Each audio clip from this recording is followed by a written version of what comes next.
And I'm live, and Candy, right on cue, right when YouTube says you're live on my screen, bang, she jumped up right at that very second. Here she is. Gordon Causey here, Candy the Wonder Pup here, Candy the Wonder Dog, glomming all over me for her treat as she does at the start of every video. We are right now, it is Monday, the 9th of December. And it is just at, it's 10:45. I started right on time. I might have even started a little bit early, not much. Anyway, shake a paw, lay down. And she is in good voice. I see I already have at least one person watching. Thank you for the thumb up. Switch it to live chat.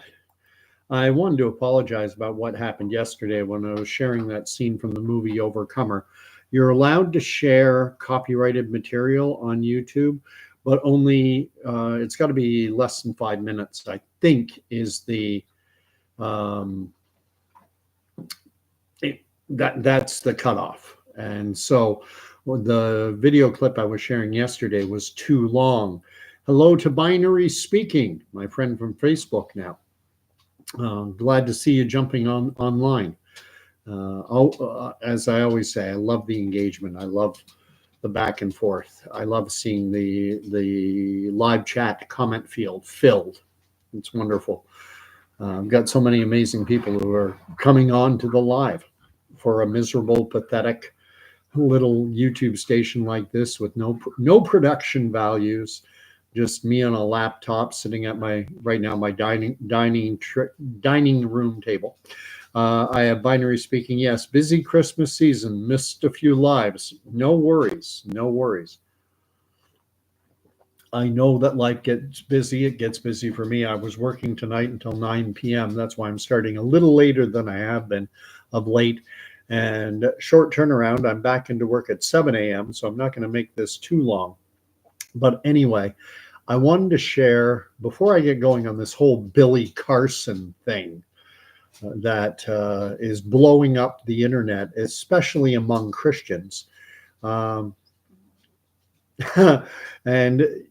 you're somewhat like me then, Binary, saying she's heard nothing about tonight's topic. So she's doing a quick Google. I will get into that in a bit. But before I talk about Billy Carson and this guy, Wes Huff, some will be familiar with it, no doubt. Because as I say, it is certainly on YouTube, it's blowing things up. I want to share the second half of this scene from the movie Overcomer, a Christian movie, one of the best movies I've ever seen. And just to give it a little preamble, because I'm going to assume that not everyone saw yesterday's stream. But what's happened is there's a basketball coach at a Christian school who came this close to advancing outside of he was in the city final, and if they won, he would have gone on to the regionals and then on to state if you do well at the regionals. And his team lost narrowly, and but he was excited for the next year. This is how the movie starts. He's all excited for the next year because all of his starting five are returning, and the team that they just lost to was graduating 4 of its 5 starting players. So he said next year, 4 of their 5 starters are gone, and they're our main competition. All of you are coming back, and then, next year he says we take everything, and he's all excited. And this is his identity. He is a basketball coach, a very successful basketball coach in a small to medium-sized city in Georgia. Sharunyan's here, and she's writing. Sharunyan is writing that Billy Carson is a scammer. I'm going to get on to Billy Carson, but before I do, I want to share this scene. And what's happened is this coach, and his name is John Harrison. John is Danny's shown up. Good evening to you as well. I'm going to be showing the second half of that truncated video that I showed the other day, the really important section where John Harrison, the basketball coach, he's lost his team. He's not going to have a basketball team. And this is who he is. I'm a basketball coach. He's a basketball coach without a team. But he's met a guy by chance in the hospital who was a top rated cross country runner, number 3 in the state when he was, back in the day, to use the old expression. And so John is going to him because now instead of coaching basketball, he's been handed the cross country program and he only has one runner, and that runner has asthma, and he's like, and his life is crashing around him in many ways. He's lost his basketball team. He's coaching cross country, which he doesn't like. The school enrollment imploded, and he had to take a 10% wage cut. Things are not going well. There's even tension between he and his wife, and he's just not in a good headspace. And I think we can all relate to this. We've all had times in our lives where it's just one thing after another. Everyone go, oh, it always happens in threes. And he's sitting there and trying, to make some lemonade out of the lemons. What he's done is he's going to try and get some tips on how to coach this one asthmatic runner that he has. So he's meeting with this blind diabetic who's in the hospital for dialysis, and they're trying to save his kidneys and his feet, his legs. And he's talking to him about running, about training. So I'm going to share my screen. Oh, I hope I don't get an ad. I already ran it to the end. Sean. So this is the video.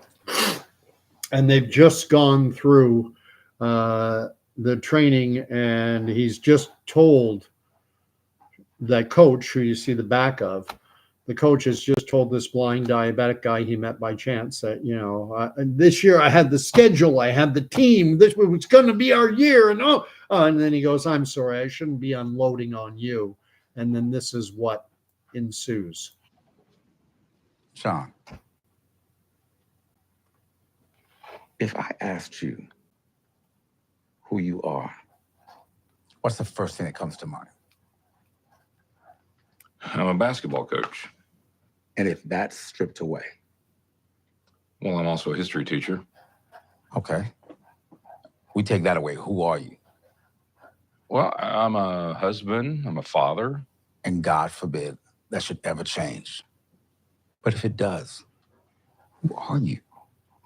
I don't understand this game. It's not a game, man. Who are you? I'm a white American male. Yeah, that's for sure. Is there anything else? Well, I'm a Christian. And what's that mean? It means follower of Christ. And how important is that? It's very important. Interesting.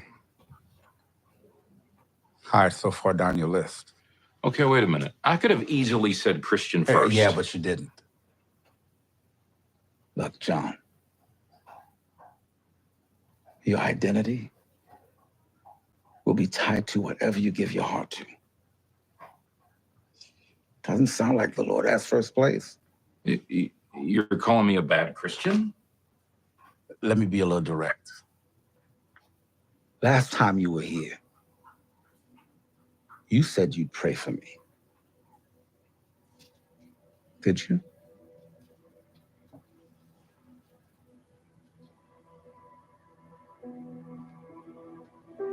No. No.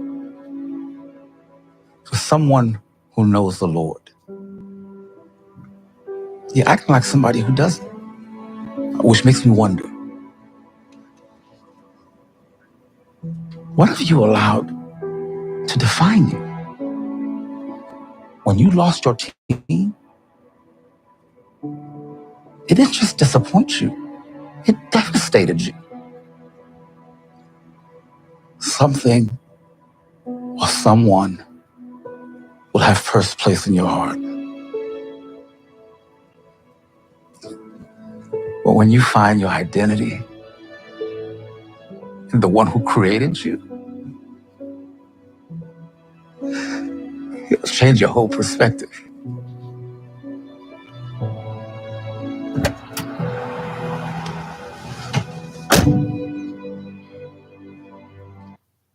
I'm going to stop sharing that.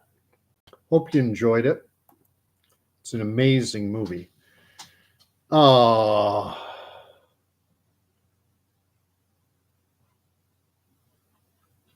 I'm reading where Danny wrote, "It's all black." Oh, man. I can't believe it that I'm not able to share that scene. Basically, I can give a synopsis of it. What after blowing up and saying, this year I had the team, I had the schedule, we were going to go all the way. And then he backs off and he goes, I don't want to burden you, man. And the guy says, he goes, if I was to ask you, who are you? What's the first thing that comes to mind? And John Harrison says, I'm a basketball coach. He says, okay. And that's stripped away. Who are you? And he says, well, I'm also a history teacher. He says, okay, we take that away. Who are you? And he goes, well, I'm a husband. I'm a father. And he goes, and God forbid that should ever change. But if it did, who are you? And then John Harrison goes, I don't understand this game. And Thomas says, it's not a game, man. Who are you? And a little perplexed, John says, I'm a white American male. And after laughing, chuckling, yeah, that's for sure. Finally, he says, is there anything else? And John Harrison reflects for a bit and he says, I'm a Christian. And Thomas Hill says, and what does that mean? And John Harrison, a little indignant, very good acting, says, it means follower of Christ. And then Thomas asks, and how important is that? And after a moment's reflection, John says, it's very important. And then Thomas says, interesting how it's so far down your list. And then John Harrison says, well, wait a minute. I could have easily said Christian first. And he goes, yeah, but you didn't. And he goes, John, whatever, something is going to have first place in your heart. It doesn't, it doesn't sound like the Lord has first place. And then John's like, you're calling me a bad Christian? And then Thomas says, well, let me be a little more direct. The last time you were here, you said you would pray for me. Did you? And I love Alex Kendrick's acting in this because you can tell he acts it very well. He ruminates on it, realizes he didn't, and deep breath and no. And then Thomas Hill says, for someone who knows the Lord, you're acting like someone who doesn't. And he says, what have you allowed to define you? Something's going to have first place in your heart.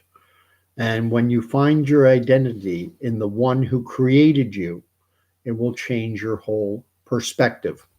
I'm sorry I wasn't able to share that because I cannot do it justice. The Kendrick brothers put together an absolutely outstanding film, and I would recommend to anyone to watch it in its entirety. There's so many different layers to it. It's well written, well acted.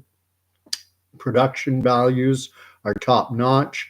It's not your old-fashioned clunky Christian movie that if anyone who's consumed Christian content knows that the quality of Christian films for years was poor. This is not. And I think it ties into so many things in today's world with what's happening.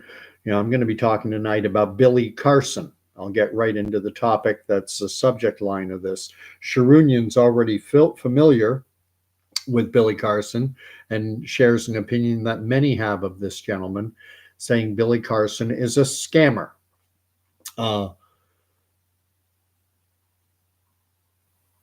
And Danny says he's downloaded the scene and now wants to see the movie. The movie's amazing. I mentioned that in yesterday's video. I couldn't find it anywhere near me back in the summer of 2019, but we were down in New Jersey and found out it was 10, 15 minutes from the hotel we were staying at. So we stayed an extra night, went and saw the movie, and my little guy at the end of the movie was jumping up and down. He was 5 turning 6. He was just coming up on his 6th birthday. And he was jumping at the end because it's a movie about cross country running. And if you're not a fan of running cross country, oh, there are some hilariously funny scenes in it, which is needed. And because there's a lot of heavy drama. And I've always found that good movies, good dramatic movies, give the audience a chance to breathe by injecting humor. And when you're dealing with heavy-handed subject matter, the humor comes even more easily because you're looking for a release valve to unleash all the tension. Honest to goodness, when I watch that movie, and I've seen it 5 or 6 times, the tear ducts, I can't hold them back. I took my daughter to see it, and she thought I was having an allergic reaction to something, to the popcorn or something, because I was just I'm a sappy old guy. Anyway, and I'm just reading and it stinks that I am who he says I am. Actually, I think they play that song in the movie. Who am I that the highest king would welcome me? I was lost, but you took me in. Oh, his love for me. Oh, his love for me. Who the sun sets free is free indeed. It's such an uplifting movie. And now we're living in a world where people want an identity. And to a degree, I guess you could, guilty as charged. Here I am doing YouTube videos and injecting my voice and, look at me, look at me. Well, don't look at me. Look to the King of Kings and look to the Lord of Lords. And I mean that sincerely. I do have an ego. I do get the endorphin little buzz when I see, wow, 14 people are watching me, Joe Nobody me. But ultimately, it's not about me. It's not about you. It's about the relationship that we can form with the one who made us. And we have this guy, Billy Carson. What's happened is the internet has blown up somewhat, certainly among Christians, because Billy Carson is a new age religious type guy who loves to attack the Christian faith. And he's got a big footprint, much bigger than mine. He has a company. He apparently he flies all around the world. Sought after speaker. He's been on Joe Rogan. You don't get any bigger in today's world. Going on to Joe Rogan now is like being booked onto the old Johnny Carson show, the old Tonight Show when Johnny Carson was hosting. Joe Rogan is as big as it gets. But he's also been on. I lost the guy's name. Young hipster Schultz, something Schultz, Andrew Schultz, young hipster comedian, very funny. Sold out the Air Canada Center or the bank. He sold out the arena where the Raptors and the Leafs play. He's selling out venues the size, like Madison Square Garden. In Toronto, he sold out 2 shows, and he trashed Justin Trudeau during one of his shows in Toronto before that one that went viral on the internet. Very popular comedian with the younger set mostly. And this Billy Carson has gone on to these shows, and he basically says, well, the major thing that has come out, he would go on all these shows and he would say that there is a Bible called the Syrian Bible. He made this claim all over the place, on Rogan, on this Schultz guy on numerous podcasts, saying there's a Bible called the Syrian Bible that predates the King James Bible, where Jesus is not crucified. And he makes all these claims attacking Christianity. He believes in this new age concept of, we're all part of the divine. We're all gods unto our, you're a God unto yourself. And that you just have to awaken that. They will use the term Christ consciousness, that you yourself can be, you can be a God. And what happened is a biblical scholar, theologian, and someone who studies manuscripts and ancient papyri and all this stuff, asked to debate this Billy Carson, a young man from Toronto, named Wes Huff. And he had an opportunity to, by video link, to talk. And it was a very civil, very, very civil conversation. And this Billy Carson himself either calls himself one of the world's leading experts on ancient manuscripts, documents, and cylinders. And I've at times seen clips where he says, I am the world's leading expert on ancient documents, manuscripts, and cylinders.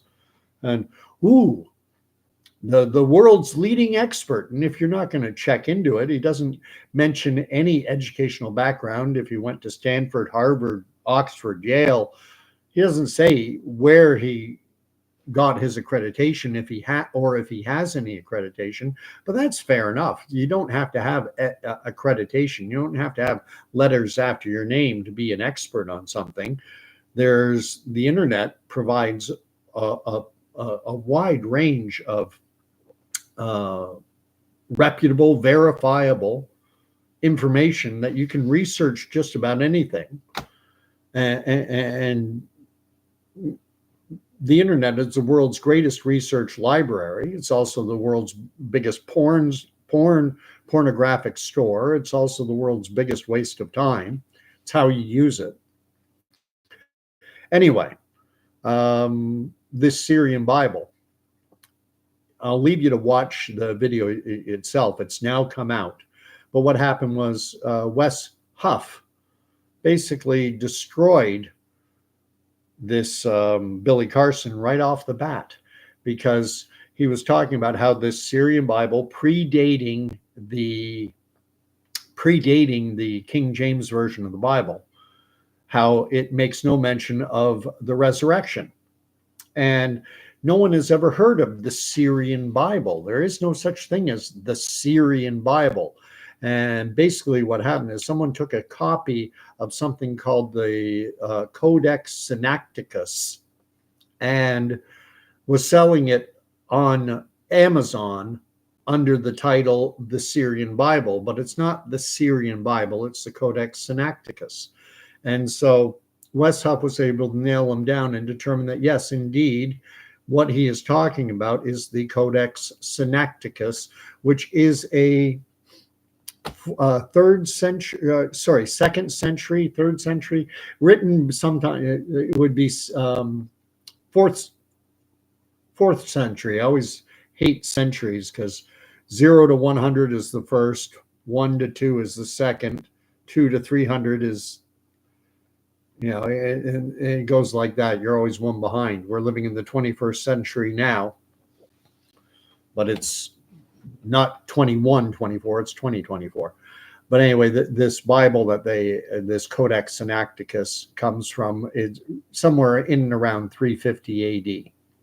And it is a Greek rendering of the Bible, and it absolutely does include the resurrection. It's basically the same Bible that we have now, very close to the original Greek in which it was written. And so, yeah, and then Billy Carson had to say, well, I misquoted it. It's actually the Gospel of Barnabas. And then Wes, because he is a scholar in this field, was able to nail it down. It's not the Epistle of Barnabas, and it's not another letter attributed to Barnabas, but it's the Gospel of Barnabas, and that is a forgery that came out in the 1400s that actually plagiarizes Dante's Inferno. And I'll leave you to watch it itself, but Billy Carson got absolutely destroyed, and he's now suing. He says that he was ambushed, that he just got out of the hospital, and that he wasn't ready to, debate. And, he keeps using the term ambush. But the thing is, it doesn't matter, because what happened ultimately is all the claims he made, both on that debate podcast as well as countless other podcasts, Rogan, Andrew Schultz, and countless others, where he says the Syrian Bible says there, and now that thing, this key plank in his argument to attack Christianity, has been destroyed. And then when he pivoted and tried to make it about the Gospel of Barnabas, that got destroyed as well. And he's put out cease and desist orders, and doesn't want the video being shared by anybody, but it's readily available. It's the internet, and it's a debate, and he lost. And, the claims that he's been making apparently for years have been thoroughly repudiated. But I had honestly never heard of Billy Carson until this. Unlike some binary was saying, she'd never heard of him. I'd never had heard of him before either. And that's because I'm not into this new age stuff, so it's not of interest to me. And I genuinely wonder, are any New Agers really going to come back? Are they going to re-examine the Christian faith in light of what Wes Huff has revealed? I honestly don't think many will. You know what? It's still worthwhile, because I'm sure a few will. But overwhelmingly, I don't think Billy Carson has anything really to worry about, because there's a conspiratorial mindset among those who follow a guy like Billy Carson that thinks that religion is a tool of the Illuminati, that it's a tool of control, oppression, and that we've been lied to. And that sells very well in today's culture, because we have been lied to a lot. We were lied to about 9/11. We were lied about the origins of COVID and other things related to the so-called pandemic. We were lied to. I've talked about it many times on this channel, how we've been lied to. Human beings lie. And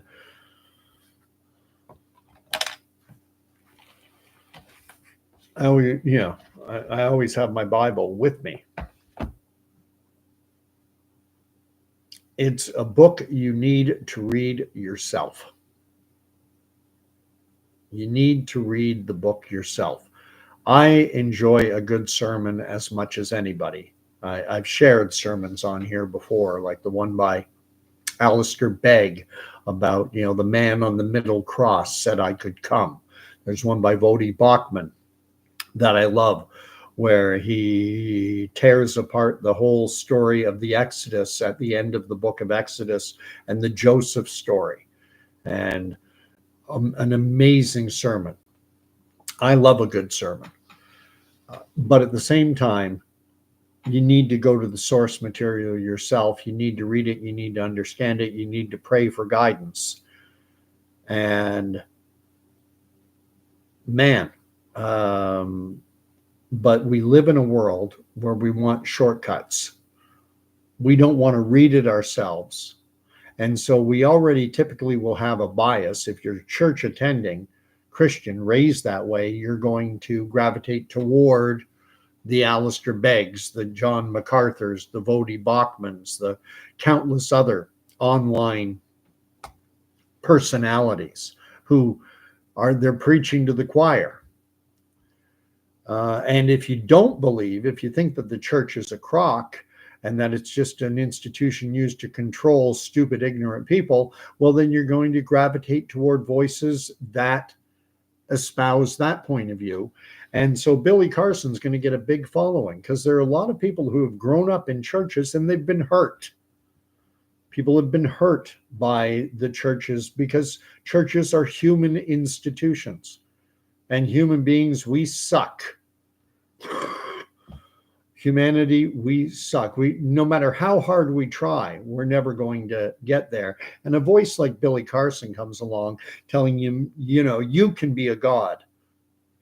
You can awaken your Christ consciousness. The spark of the divine lives within you, and you just need to raise your frequency, and you can be, you can be God.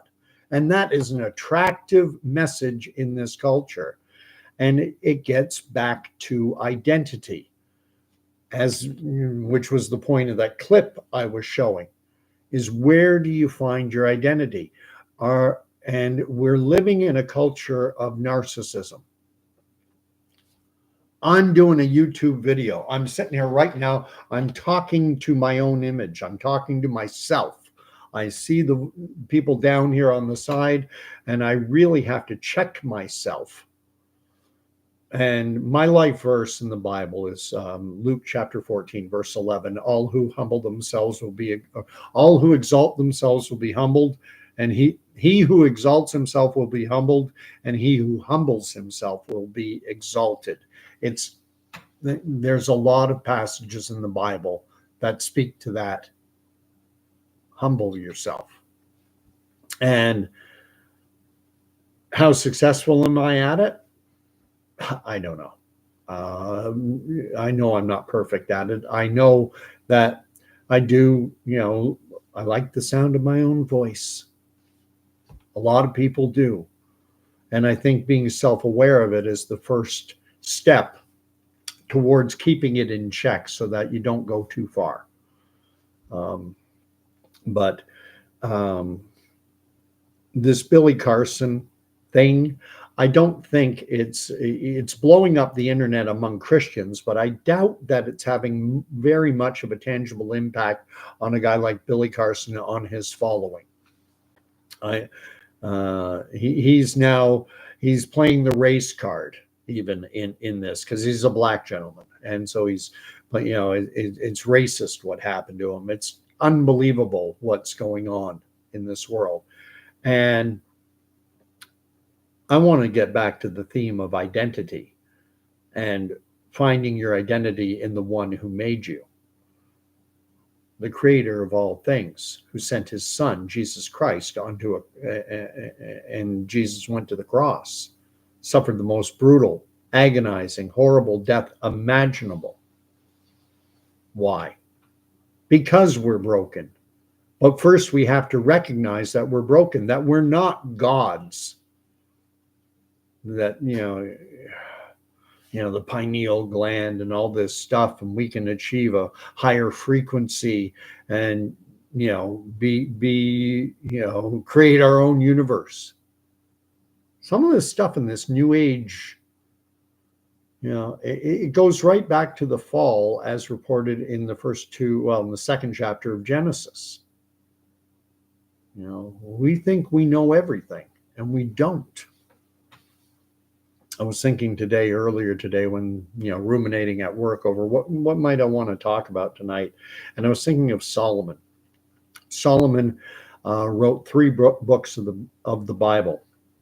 He wrote Song of Solomon, which is something of a love poem, when he was a young man. And then in his middle years, kind of maybe the age I am now, maybe 35 to 55, maybe in that range. During that age, he wrote Proverbs. And then in his later years, he wrote Ecclesiastes, sometimes called the Preacher.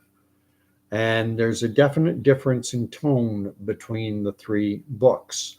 And he constantly says it's written constantly in Ecclesiastes that everything is just vanity. Everything is just chasing the wind. There's nothing new under the sun. That's probably where that expression originates in all likelihood. I'm going to read up and see if anything's being written. Whale Oil said it was audio only this time, worked better. And Binary said, yeah, audio said it all good. So if it was black, but you could hear what was being said, that's fantastic, because I loved that scene of that movie. Danny writes about Billy Carson that he's a punchline waiting to happen. Everyone's saying hi to each other. Everyone's saying hi. Whale Oil Beef is writing that Joe Rogan many years ago said, I'd lie to my mother for fame. And that's one of the things where it has occurred to me to, monetize my YouTube station. Why not? Make some cash, blah, blah, blah. But I'm reticent to do it. And the reason I'm reluctant to do it is because then you become tied to it. You start to chase. Well, I'm going to talk about not what I want to talk about, but what I think will resonate and will garner me the most views and the most revenue. And it's money in of itself. There's nothing wrong with it, but the love of money is. And when you start to behave in such way, if the pursuit of money impacts your behavior, you're starting down the wrong path. That's my view. Cryptomary writes, might not be God, but I make yummy dinner. Oh, that's good. I need a laugh every now and again. Binary writes, I see no light behind Billy Carson's eyes. It's the saddest thing ever. I've noticed that as well. He's got it's part of what makes him effective, though. He's very, I'm going to use the word Lasonic, I don't care whether you believe me or not. This is just the truth. All right. And very blasé. Well, according to the Sinai Bible, Jesus was never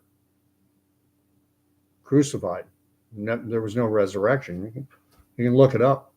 That's how he puts it forward. And that is a very effective way to I'm one of the world's leading experts. I'm the leading expert in the world on ancient manuscripts, texts, and cylinders. And, I've read the Sinai Bible, predates the King James, and it makes no mention of the resurrection. But you can look it up. And no one will, because there is no such thing as the Sinai Bible. But that manner of speaking, where it seems like, well, he's not trying to sell me anything. He's not pushing it. There's that old line, I think it's from Shakespeare, thou dost protest too much, when people are desperate to try and bring you to their point of view. That gets people going, you seem just a little too eager to convince me. Billy Carson has somewhat mastered it's almost a mind control thing. It's very hypnotic. Well, you don't have to believe me. I don't care. And I think genuinely, I watched a bit of a video he did in response. What happened? This little debate between him and Wes Huff took place something like a month ago. And then immediately Billy Carson attempted to suppress it to make sure it didn't get out. But then little snippets started getting out. And now he's taken legal action. He's got lawyers sending letters to guys like Wes Huff and others who are putting the video out, basically demanding that they cease and desist and threatening legal action against them. And apparently this guy has some cash. He's got a website, Forbidden Knowledge, or forbidden, this is the stuff they don't want you to know. And this stuff plays in our world because we are lied to so much. We all went through the COVID era, and now we know that what a crock of that the story about the origins of SARS-CoV-2 were, and how Anthony Fauci, Saint Anthony Fauci, how he was promoting this false narrative that it came from a bat reservoir. and then jumped from bats to humans in a wet market in Wuhan, China. And he was promoting this and suppressing. Even the Lancet even came out with an article talking about anyone who doesn't buy this bogus story about a bat reservoir and jumping from a bat to a human. Then you're a tinfoil hat wearing conspiracy theorist. This is the world's leading medical journal. Yeah, we've been lied to a lot in this world. And we all know, if you know the Bible, we know who the father of all, the liar from the beginning and the father of all lies. That's Satan. And we like to think that, well, I can know the truth. I can know the pure, unvarnished, total truth. We thirst after it. We want it. And that makes us, if you're not discerning, you're easy prey. Because he'll give you that which you thirst for. The enemy will give you that which you thirst for. He'll dress up a tasty lie and get you to reject this book completely. I always call it a book. It's not a book, it's a library, but most people will call the Bible a book. Binaries, no life in his eyes. Yeah. Shrunian says the senator of truth never lies and always keeps it 100. Kath Wilson has shown up. Everyone's saying hi. Kat says, I was cleaning my walk-in closet and decided I would come out of the closet and see what you're all chatting about. Yeah, coming out of the closet. Thanks for that. Binary says, second step, give all glory to God, which you humbly, well, I try. I'm not perfect. And you're not perfect. And nobody's perfect. And Billy Carson is not perfect. Our most fervent prayer as a Christian should not be to heap scorn and hatred, is to reach out and say, guess what? You're broken. You're fallen. Yes, you wanted to be like God. Well, you're not. Get into relationship with the one who created all things. Get to know his son. Get to know his word. This is reliable. The Bible is reliable. It is a reliable text. Am I going to say that the Bible has never been used to subjugate humanity, to control people? Absolutely it has. Absolutely it has. That's why you need to read it yourself. And one of the things I was thinking about is this King James version of the Bible. The King James version came out in the year 1611. The version before that was the Geneva Bible. And the Geneva Bible had some very negative language surrounding leaders, calling them evil, guys like Nebuchadnezzar, calling it evil, despotic, and very negative language. And that was the Bible that the Pilgrims had. And I wonder, now, why did King James want the Geneva Bible replaced?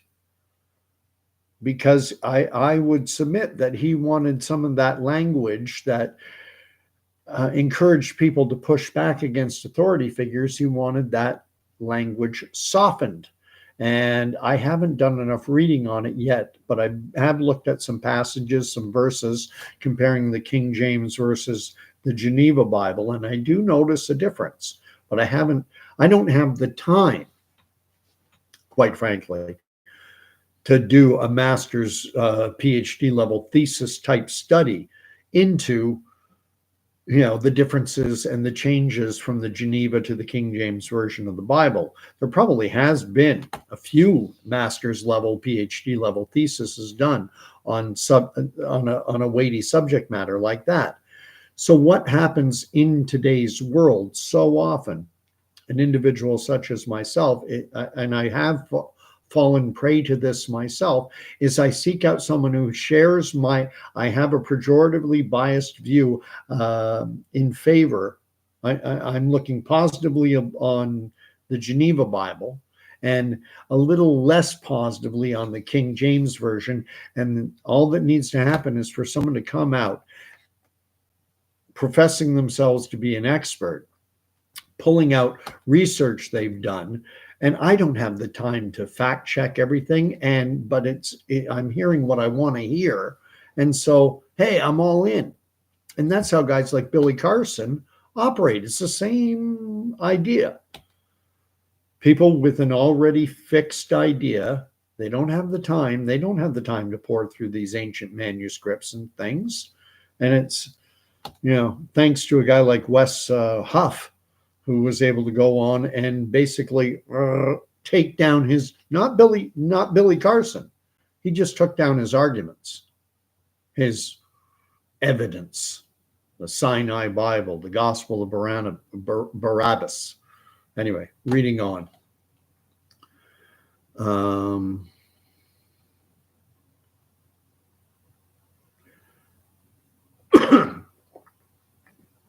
Eat Me is here. Another Montrealer. Rolling burritos, but listening about that Christ consciousness. Is it about loving everything and everything like our Lord and Savior did? No. When you hear it when you hear the term Christ consciousness from New Age thinkers, what they are promoting, Eat Me, is this idea that you in of yourself can be God. You can be Christ. You can be a Christ-like figure yourself. And we are called to be imitators of Christ. So I can see where you're approaching this from. We are the hands and feet of Jesus Christ. And that is what we are called to do. But it's this idea, Christ consciousness is this idea that by raising your vibration, I'm straw manning a bit and I apologize, but raising your vibration, you can achieve a higher level and you can become God like yourself. That's what it's referring to, and that's the best I can explain it right now.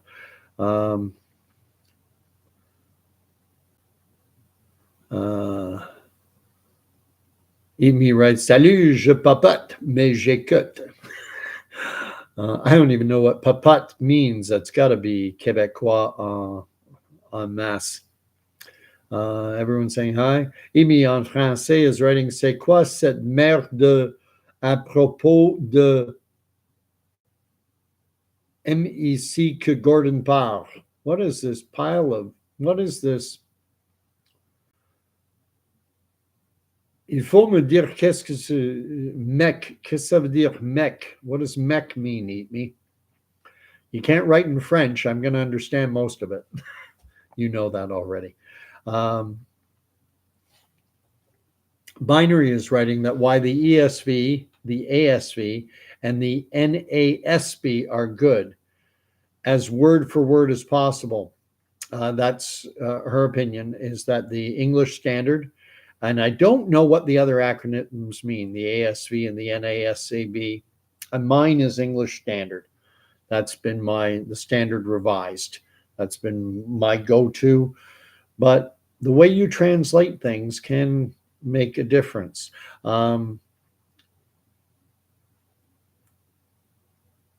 Eat Me again is writing, isn't Christ consciousness, isn't it to walk in the path of the Savior? Now, Binary is answering Eat Me and saying, no, Christ consciousness is a New Age term. Christ consciousness is a religious philosophy and state of awareness that some believe can be achieved by anyone, regardless of their spiritual beliefs. And thank you for putting it in a different perspective. You can, according to the New Age philosophers, whether you're Buddhist, Hindu, Shinto, whatever you are, Sikh, you can achieve Christ-like consciousness and break away from this fallen, broken condition that we all are in. And I'll tell you, I got to tie this up because I've got to be to work tomorrow at 7 a.m. and I got to get at least 5-6 hours sleep.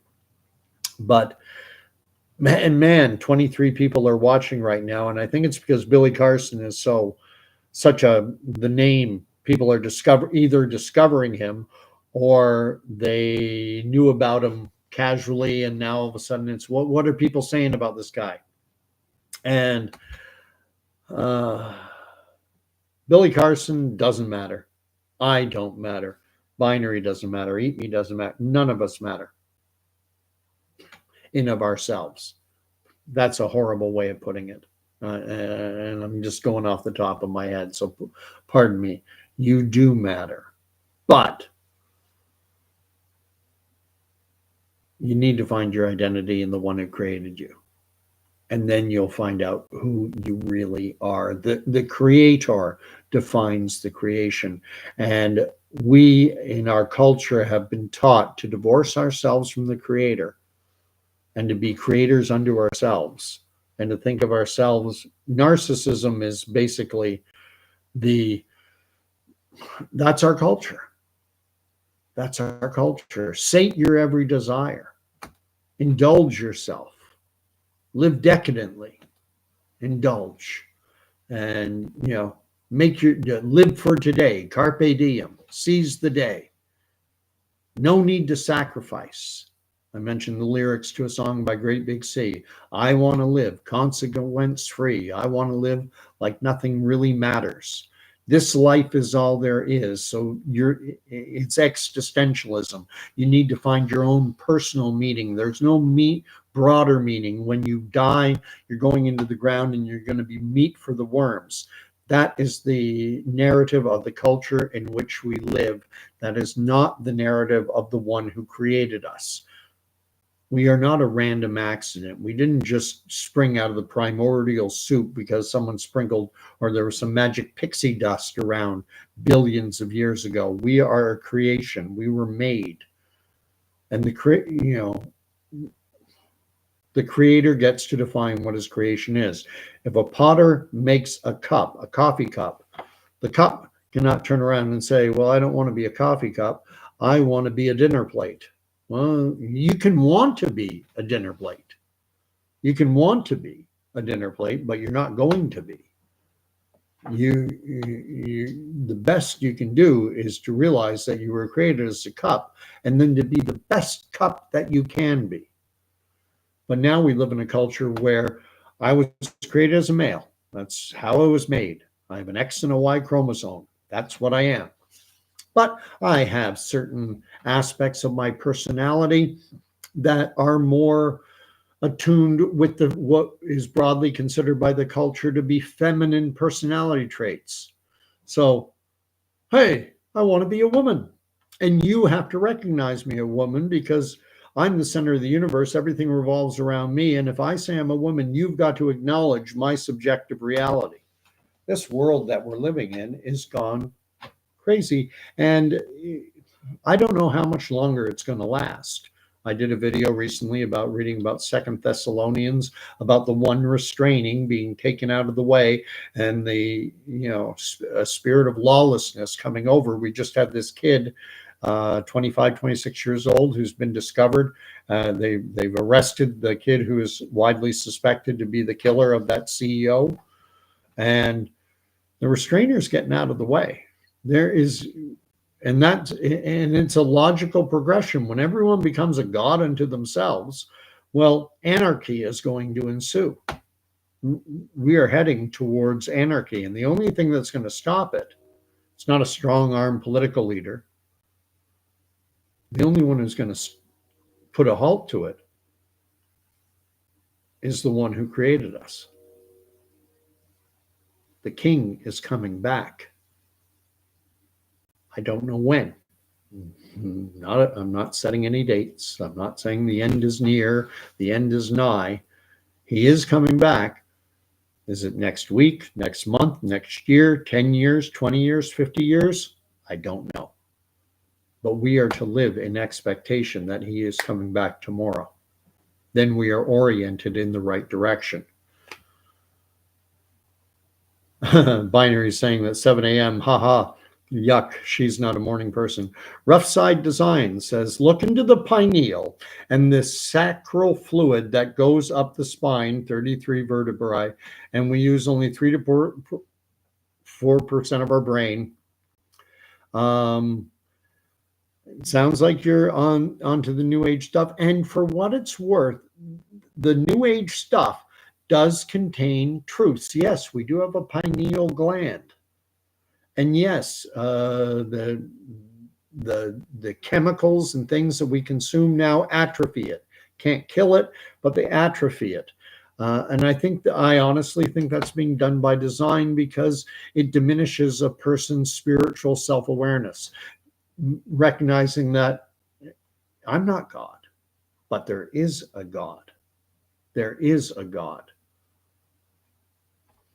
I think there would be a lot more spiritual awareness in this world if the pineal gland of most of the Western world wasn't as atrophied. Atrophied means shrinking. If it wasn't as atrophied as it has been by all the chemicals in our food, in our water, in everything. I'm being careful, rough side. I'm sure you know what I'm talking about. Kath is writing, okay, folks, have a good night. I'm going to get a good night's sleep. Thanks. I'm going to read what Binary wrote. Romans 3:12. All have turned away. Together they have become worthless. No one does good, not even one. We're heading toward that. And Eatney writes, Carpe vino, which I would assume would mean if carpe diem is seize the day, carpe vino, seize the wine. HM showed up. Wasn't the greatest video. I apologize for that, but I see that I did get 14 likes. I do these live and unscripted. And it's just the thoughts ruminating around in my little brain. I try to springboard off what is happening in the world, like with this case with this Billy Carson, and who I pray will come to Christ, come home. Someone shared it earlier. Who am I that the highest king would welcome me? I was lost, but he took me in. Oh, his love for me. Who the Son sets free is free indeed. Jesus came to proclaim freedom for the captives. We're all captives of one thing or another. We care so much about what other people think of us. You know, we want to be esteemed in the eyes of others. Well, read this and aspire to be esteemed by the one who made all things. Anyway, God bless. Oh my gosh, 31 people. I think that's probably darn near a record for me. And